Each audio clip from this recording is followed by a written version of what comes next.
Is this guitar too valuable to play? Today on Squealing Pig Guitars, we're checking out one of the rarest Dave Mustaine signature models to be ever produced by Jackson Guitars. And in today's market, clean examples can fetch over £16,000, but that raises a bigger question. At what point does a guitar stop being an instrument and become an investment? Because let's be honest, at 16 grand, we're not just talking about an instrument anymore. We're talking the price of a car, the price of a house deposit, or perhaps the price of 5 incredible guitars. So in today's Squealing Pig Guitars episode, I'm going to answer some difficult questions. So let's find out if this Dave Mustaine King V is of legendary status, or whether its real value now only exists in collector's display cases. So let's get to it.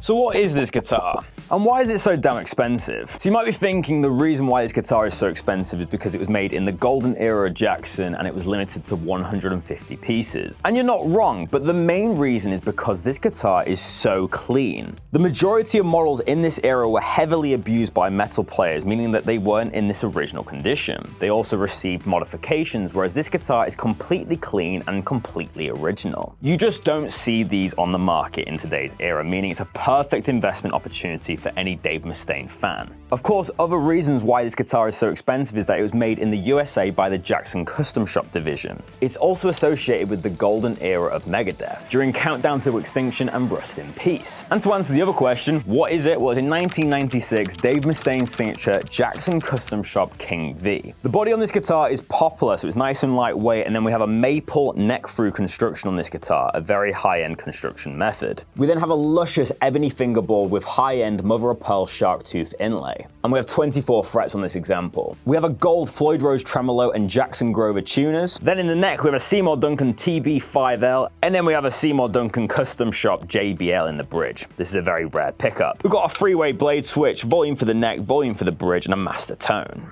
And to finish it off, we have the iconic Jackson headstock with the logo and the Dave Mustaine signature. So this guitar has been made to a high standard. The lacquer is so silky smooth. I can tell so much time has gone into the finish and the quality of this instrument. But I don't want you guys to count this instrument out because it is an investor's piece. I want you to give it a fair hearing in the comment section below when you hear the tones of this bad boy. So I've got to plug this in. So does this Dave Mustaine Flying V actually play well, and how does it compare to other Vs that I've played? We're only going to find out one way, and that's by playing it, so let's get started.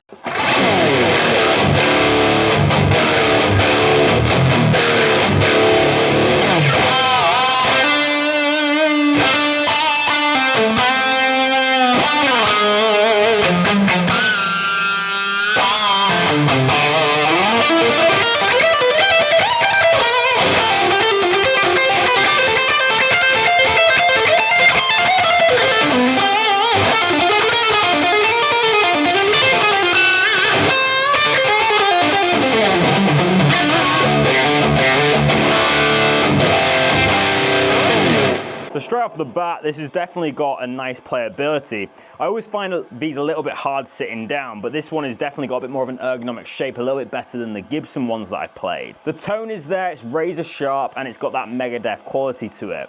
The only thing I have noticed, which is a bit of a con, is that it's got an earthing issue. So as I put the volume up, you can hear that.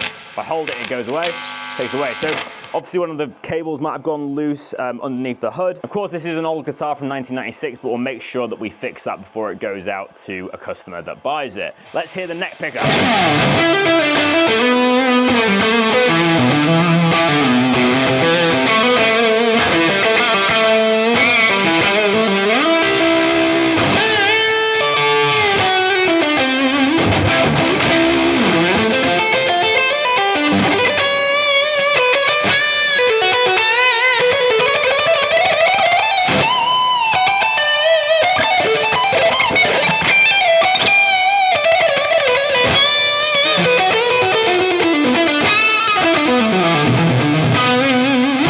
The neck has a really nice articulate sound and is very easy to play shred riffs on. Now let's switch over to the first channel and test out the clean tones. I'm simply just going to play one chord and go between the pickups so you can hear the different voicing of each one.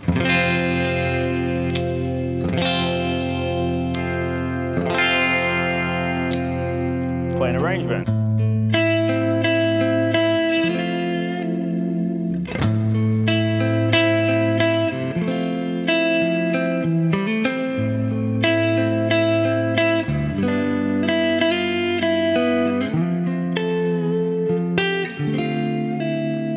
middle.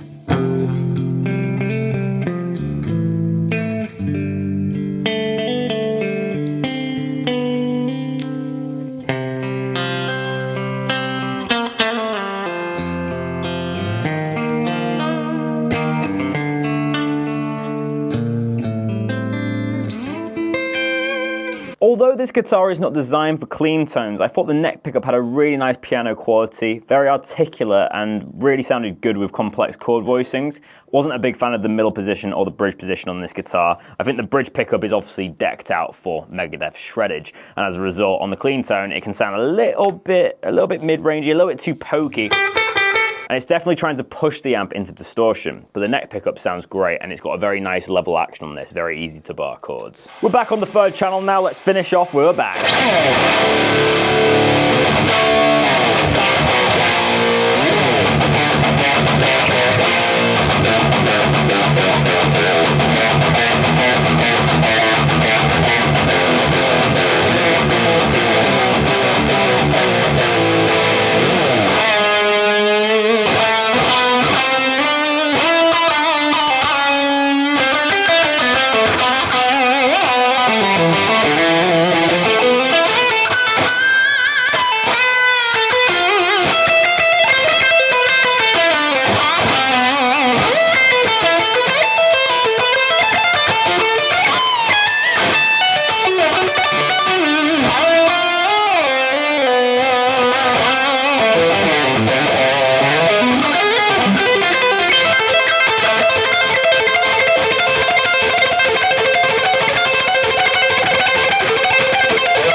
Wow, I've absolutely loved playing this video. I'm a big fan of Megadeth, big fan of, metal music, and this guitar just has such a cool voicing to it. It also stays in tune well with the Floyd Rose. But yeah, let's answer the questions that I started this section off with. So, how does it play? The guitar is very, very nicely set up. Other than the earthing issue, of course, it's got a nice low action. Frets have got a lot of life in them, and the lacquer that they use on the back of the neck is just so good. Even though I'm a little bit hot in this room and maybe a little bit sweaty, I'm not getting stuck to the guitar at all. It's like a silky, smooth glass type finish. It's still gloss, but it just isn't sticky, which is great for a metal musician, especially when you're playing shreddy stuff. Secondly, I thought the pickups had a really nice articulation, and I actually think the guitar itself is an incredible player, one of the better Vs that I've played. I definitely recommend a King V to a shredder if you're in the market for a V. However, I wouldn't necessarily recommend players go out and buy this particular one. As we've established today, this is more of an investment piece rather than a player's guitar, obviously with the price tag. You could easily pick a King V custom shop up for about 5 to 6 grand off Jackson. So I'd recommend players to actually go for a custom shop over this guitar, unless you're a collector and obviously a super fan of Dave Mustaine. Secondly, how does it compare to other guitars that I've played? Well, I'd say it's definitely a better player than the Gibson Dave Mustaine signature that I've played. I prefer the neck shape of the Gibson. This one definitely sits a lot better on my body. It's a little bit more ergonomic, and it feels more like a shred guitar because you have the Floyd Rose, you have the ebony board, and you have quite a slim neck. That being said, I also preferred the pickups in this one over the Gibson. The bridge pickup sounds awful on the clean channel in my opinion, but on the overdrive channel it has that perfect Megadeth tone, and obviously that's what this guitar is trying to do. It's trying to be an overdriven guitar. But all of that aside, it's a killer shred guitar, and I've really enjoyed it through the Mesa Boogie today. So at what point does a guitar stop being an instrument and become an investment? A guitar becomes an investment when its value is more driven by scarcity, market demand, and collectability than by its usefulness as a musical tool. So what's the verdict on this Dave Mustaine V? Is it more of an investment or is it more of an instrument? In my opinion, it's definitely more of an investment. A normal custom shop Jackson King V comes in around £5,000 to £6,000 on the market. That's pretty much an identical guitar to what we have today. So we can assume 40% of this Dave Mustaine King V is for the actual instrument and the time that it took to make it. So the remaining 60% goes into its value as an investment. That's because of how clean this example is, its limited edition quantity, its artist association with Dave Mustaine, and finally it was in a golden era for Jackson. So I'd ask you this question: would you buy a guitar if you knew that 60% of its value came down to the fact that it was an investment piece? Me personally, I would not buy a guitar like that because I am a player.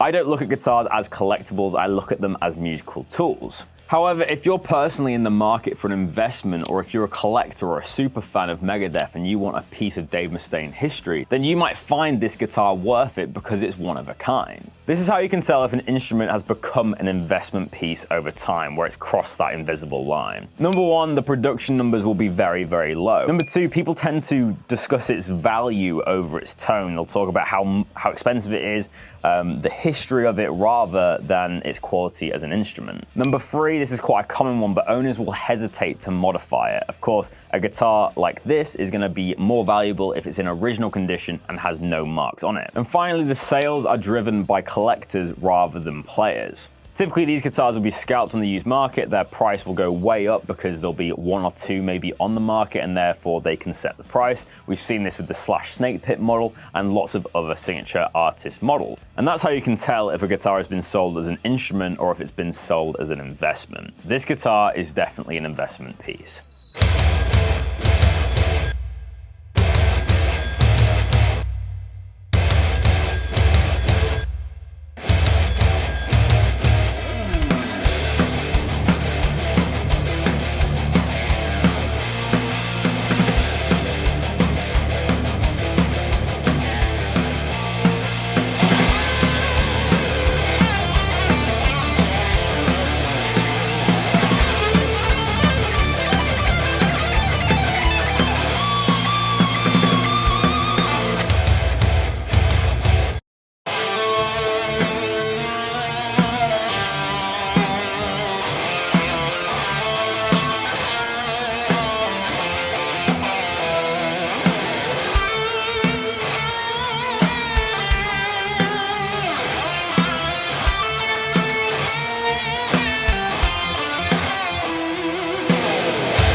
So guitarists, it's time to conclude this episode. Before I come to my final conclusion, make sure to hit that like button if you've enjoyed this Dave Mustaine video. Also hit the hype points button and let me know your thoughts down below. Would you buy this £16,000 Dave Mustaine Signature V, or do you think it's an overpriced investment? Let me know down below. And if you're new to Squealing Pig Guitars, make sure to hit that subscribe button. We're on the road to 100,000 subscribers, and we could definitely do with your help. So make sure to hit that big red subscribe button if you haven't already. So the first question to conclude this episode is, if someone gave me £16,000, would I buy this Dave Mustaine King V? Put simply, no. At the end of the day, I am a player, I am not a collector. Therefore, the value of this instrument doesn't make sense to me. I'd be better buying a King V from the Jackson Custom Shop for about 5 or 6 grand, then using the savings to purchase other guitars or add enhancements to my rig. The way I see it, guitars are tools in order to make music. However, I can appreciate the beauty of these collector grade guitars, whether it's the Jimmy Page No. 2 that I played, or the Peter Green Les Paul, or this Dave Mustaine Signature V. They're incredible guitars with an awesome story, but me personally, I find value in what it can offer me as a guitar player. To conclude this episode, I'd like to say I think this guitar is incredible. I really enjoyed playing it today, whether that was clean or distorted. I loved playing the kind of Duke Nukem inspired theme at the start of today's episode. This guitar is awesome, it looks cool, and it's very ergonomic for a V. This guitar is of such high quality. The lacquer on the back of the neck feels good. It's not sticky, but it's so glassy. The ebony fingerboard is dark and luscious, and you can tell that a lot of time has gone into this guitar. It's definitely one of the best Jacksons I've played and one of the better Vs that I've played on the channel. I just wanted to stress that at the end of today's video. The guitar itself is incredible, but I just don't see the value in investment, basically. But that is the end of this Squealing Pig Guitars video, guys. I really hope you've enjoyed. Make sure to like, hit the hype points button, comment, and subscribe. I'd really appreciate it. We're growing an incredible community here on YouTube, and I'm very grateful for you guys watching these videos. But that is all for today. My name is Ben Keatley, and I'll see you shortly for another video. But until then, keep rocking, guys. I'll see you soon.